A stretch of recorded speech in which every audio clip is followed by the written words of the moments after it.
welcome to this video. So in this Profit Protector Pro video today, I want to talk to you about repricing in Q1. So I hope you've all had an amazing Q4, but we're now approaching Q1.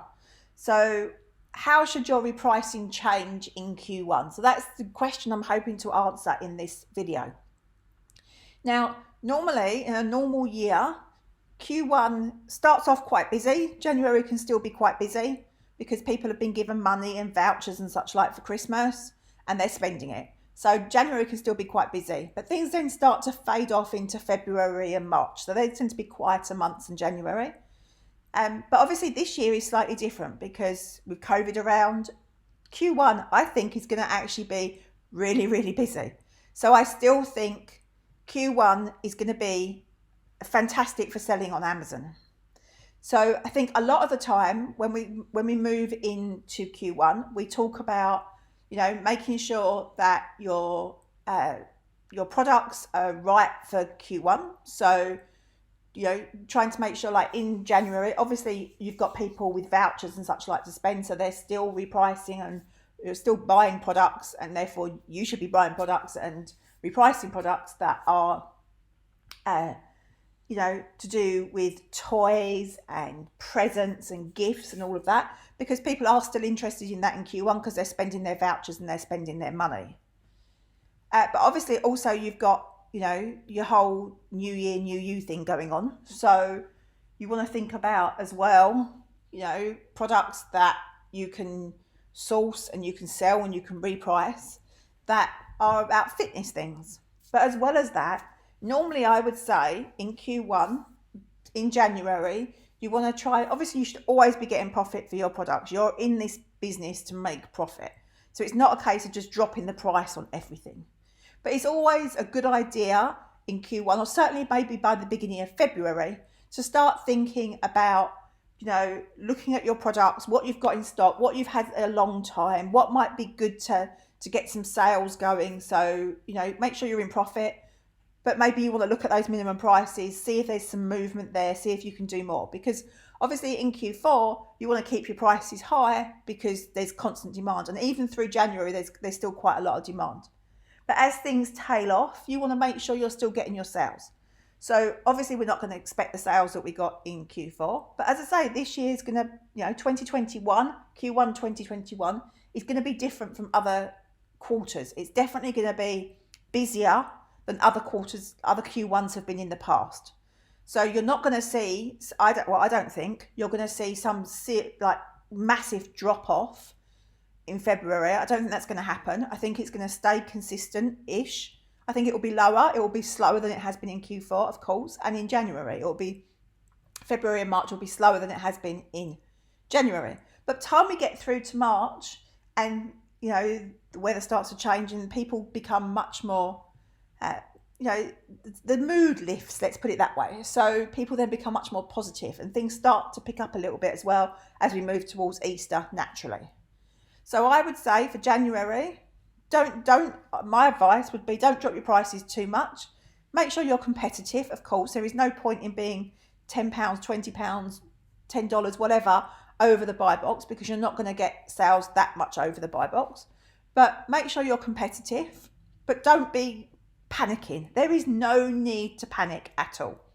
Amazon sales are going nowhere.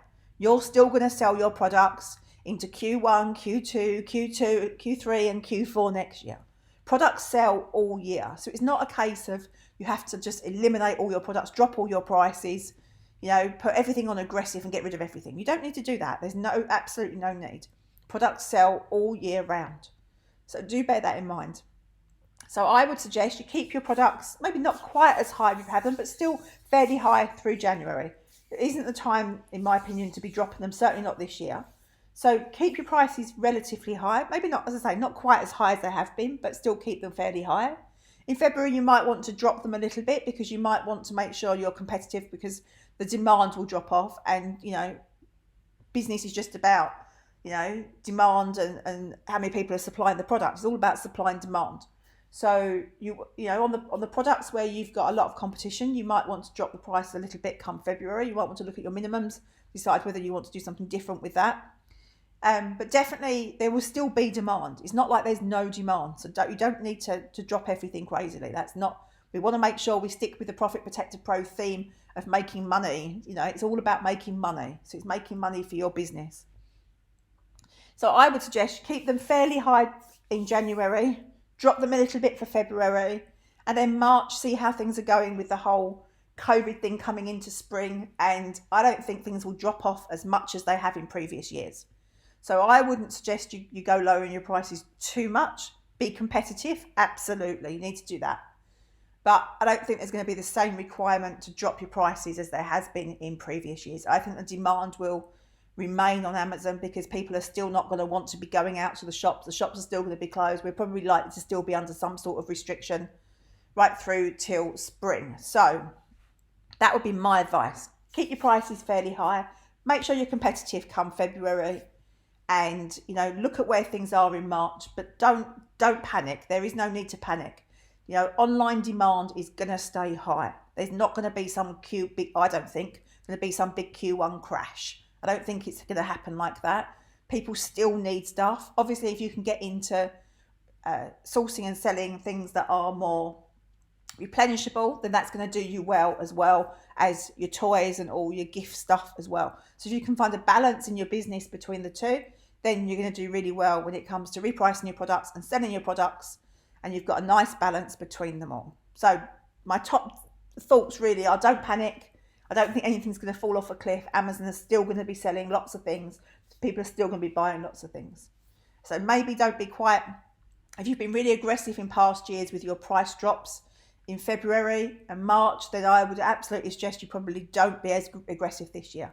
Obviously, you need to keep an eye on things and see how things go, and this is just my opinion. But I do believe that demand is going to be there more than it ever has in previous years at the same time of year. So I think it's going to be good. I think Q1's still going to be good. So I hope you're getting super, you know, lots of sales from using PPP, and your PPP is managing to boost those profits. So make sure you're using algorithmic strategies so it can boost those profits and do what it can for you to get extra profit in your business, because that is, at the end of the day, why we're all in business, is to, you know, sell on Amazon and make money selling on Amazon and build your business into Q1 2021. So give me a thumbs up and sign up to the subscribe to the channel and ring the little ding dong bell, and then you get notified when we do videos that will help you in your business and help you understand and know and grow with Profit Protector Pro.